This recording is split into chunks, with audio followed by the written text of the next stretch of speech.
Okay, so next we're going to look at your branding. Now, the branding style guide that we're going to be providing you with can be downloaded. I'm going to go through each one of these steps quickly, what the brand style guide is, why you need it, and why it is so important as well. Now, what I'm going to do next is I'm going to open up this branding style guide. Like I've mentioned before, you are going to be able to download it directly within the materials. It'll either be in the milestone or the task level, but let's go ahead and quickly go through it.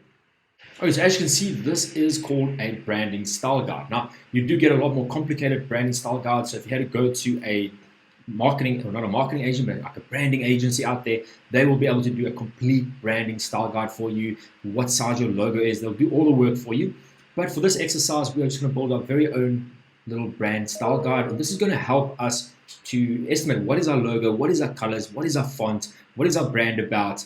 And it's going to help us to take this content or the sort of the guideline that we've created and implement it into any documentation that we have for ourselves, our websites. Even if we had to go do some branding for our clothing or our staff members, we can use the same guidelines. So the first thing we're going to look at is a quick overview. This is where you are going to be presented with what is the guidelines, what if you had to send this to somebody, what is the guidelines they need to follow, what should they do and what shouldn't they do. So as a quick overview. Next, we're going to look at your tone of voice. What is your brand about? Is your brand very out there, very loud? Is it a very confident type of brand? You stand behind what you do, living your brand. How do we live our brand's values? So that's very similar to your value proposition. What does your brand stand for and things like that. Next, we're going to look at, say, your brand promise. What is your brand trying to achieve out there for your clients? Next, we're going to look at something known as unpacking the logo. This is your primary logo. So every business out there has one primary logo. Now, what we'd have to look at after that is primary logo is unpacking the logo, meaning what does our logo mean? As you can see at the top over here, we've got relate, amplify, solve. We've got a keyword at the bottom. We've got a short write-up to why we have selected this as our logo. Remember, previously I did mention in one of the other milestones what our Rust Digital Marketing logo stands for. So this is going to be a demonstration of your main logo, your primary logo. Next, we've got something which is called your secondary logo. So I do get questions on this quite often is, why do we need a secondary logo? And there is a lot of different reasons to why you need this, and it is quite important, especially in today's age. Maybe about 50 years ago, a company would only have one logo, and the one logo could be put onto the building, documentation, wherever, it doesn't matter. Because we work on so much online today, there's so many different platforms out there, we need different logos for specific places, but we also do not want to go away from our primary logo, our fonts, our colors, and so on. So I'm going to show you what I mean by having a secondary logo. I'm going to go back and visit our website. So as you can see, I am on the Rust Digital Marketing website right now, and at the top we have a logo. Now, as you can see, the content is on the right-hand side of our logo and not at the bottom. The reason for that is that if we had to put the digital marketing underneath the logo, that would become the small little black stripe. Nobody would be able to read it, and it just wouldn't look that good. So that is why we have got different secondary logos. If we go further down, I'm just going to go right onto the footer of the website, and as you can see, right on the footer, we've got another logo. This is a secondary logo. This means that if we had to use that square logo at the top and we had to move it down to the bottom, it wouldn't look that good. And the reason why is that we'd have this massive gray open block over here, because this logo would actually squeeze this gray block upwards, and this section would become this big blank gray block. It would look like something is missing over there. So that is why we've got a secondary logo. We have still kept our colors, and we have still kept the actual font in place. We didn't change the font, and we didn't change the color. Now let's have a quick look at Facebook. So let's just go and visit our Facebook page. So as you can see on the Facebook page, we have left out the digital marketing. The digital marketing sits in our banner over here. We didn't bring the logo in here again. We've left the logo on the left-hand side. But as you can see, the logo fits into this block nice and neat. We've got a round arch there. We've got a round arch towards the bottom. It matches the round circle of the Facebook platform, and we didn't put any other rubbish in with it. It was just basically the logo sticking out all by itself, standing proud right there on the left-hand side. So that is another secondary logo. So I'm going to go quickly back to the PowerPoint. So now you can see why we need different formats of logos. And I mean, there might be multiple different versions later on. There's only 3 at the moment. We actually do have a couple of other versions that we do use on, say, LinkedIn that have just been reshaped a little bit. But there needs to be a secondary logo. You need to be able to move your logo in specific ways without damaging your brand by sort of creating secondary logos. So we're going to get into that a little bit later on. Now, next, we're going to look at something called color use. What is a good color use for our logos? Now, as you can see, we do a lot of clothing. All our staff members have black when it comes to clothing, and the blue and white shows off on the black the best. But then again, we also have some of our members that have just plain like blue t-shirts that we use for like outdoor events, where the white itself presents itself rather well on top of the blue. We've also got a grey background over here. Now the blue and the black seems to be presented itself quite well on this. So you can see we've actually just changed the color between these two. So as you can see, the color is the only thing that has changed. The digital marketing has gone black over here, and at the top it has gone white.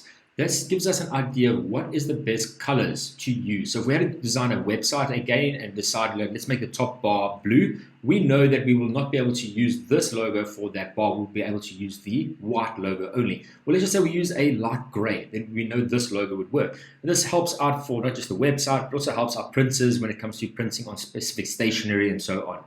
Now, next thing we're going to look at is the photo background. Same thing applies. Which photos presents your logo best? Which photos presents the color also the best? Now, as you can see at the top over here, I would have rather taken the RAS and made that white and kept that black. Now at the bottom over here, the blue actually could have worked quite well. This RAS could have been blue with white over there. Also, still presented itself really well. Now, I wouldn't have made that black and that black. It just wouldn't have shown itself. If you look at the bottom over here, this actually a whiter logo would have been better because the blue is connected too much to the background.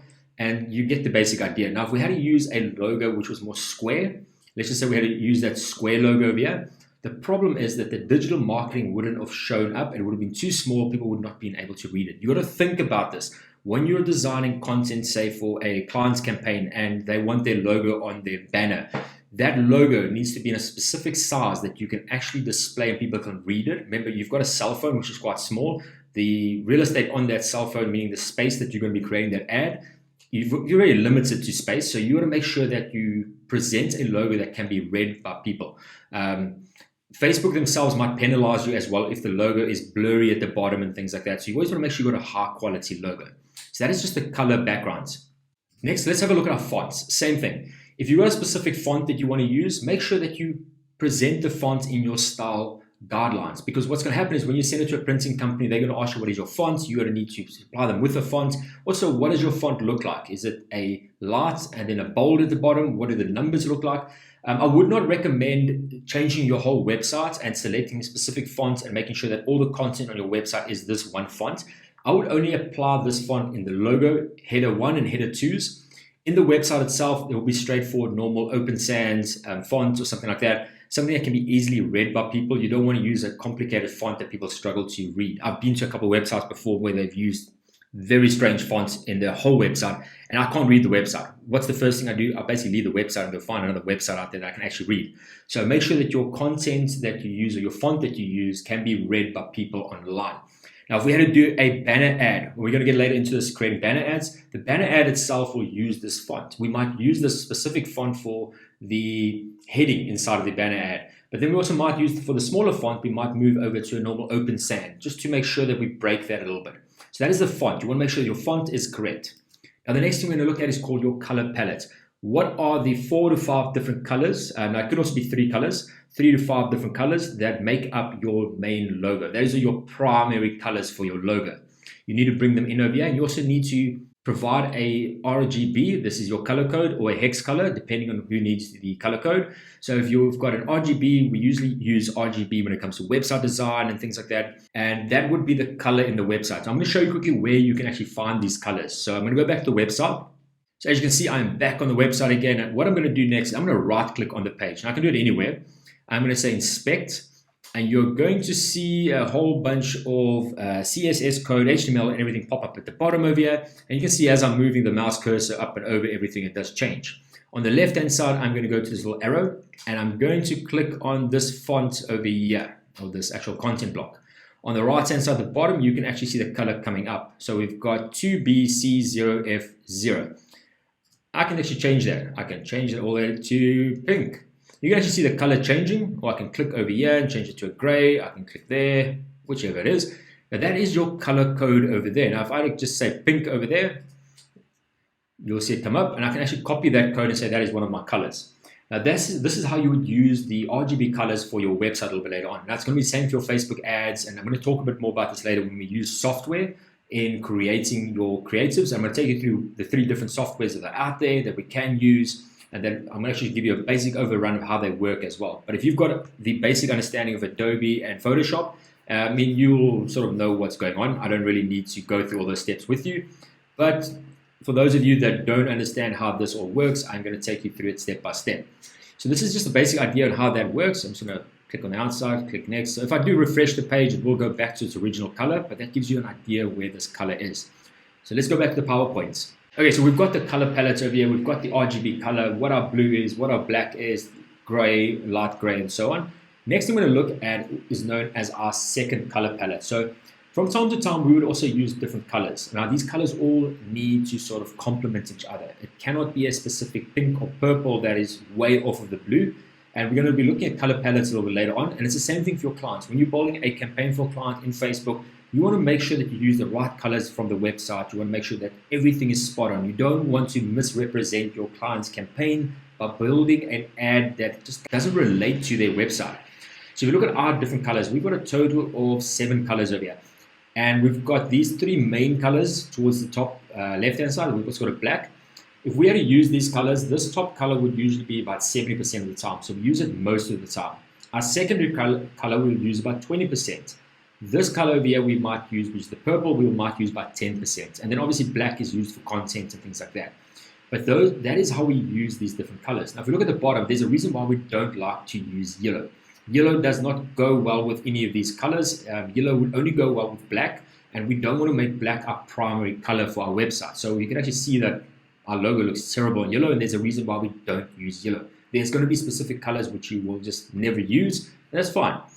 That's the whole idea of creating your own brand style guide. This style guide is going to help you to stay on track when creating your own branding, making sure that you do not go off of your own color palettes. And you're actually going to find that if you have a larger client that comes in, you can actually request their color or their brand style guide from them. If the company is rather large, they've got a branding department, they'll actually be able to send that to you. And it's an excellent guideline for you to use when creating campaigns. So this is what we are going to be working on next. We're going to be focusing on building each one of these pages out. You are going to be able to download this document or this PowerPoint. You can change everything inside of here. You can add pages if needed to. But the pages that we have included, which is a total of about 13 pages, is the basics. But if you wanted to add an extra page, you can do that. So you can go ahead and download this next before we go and break down each one of these steps. And I'm going to show you what needs to be in each one of these steps. We're going to cover the software as well, and we're going to go on from there. And you're going to end up with your very own branded style guide, saving you also a lot of cost. I mean, if you had to ask a branding company to do this for you, they will obviously charge a fee. There's a lot of work involved in doing this. So, I mean, we just need a basic guideline for ourselves. So let's go ahead. We'll mark this section as complete and move into our first task.